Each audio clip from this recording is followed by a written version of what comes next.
মা গো, ভাবনা কেন, আমরা তোমার শান্তি প্রিয় শান্ত ছেলে, তবু শত্রু এলে অস্ত্র হাতে ধরতে জানি।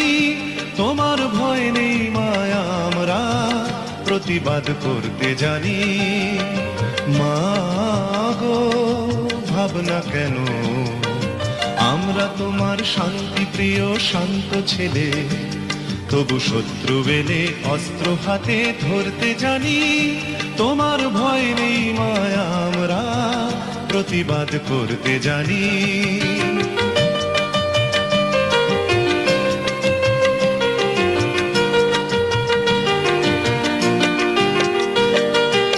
আমরা হারব না, হারব না, তোমার মাটি একটি কণাও ছাড়ব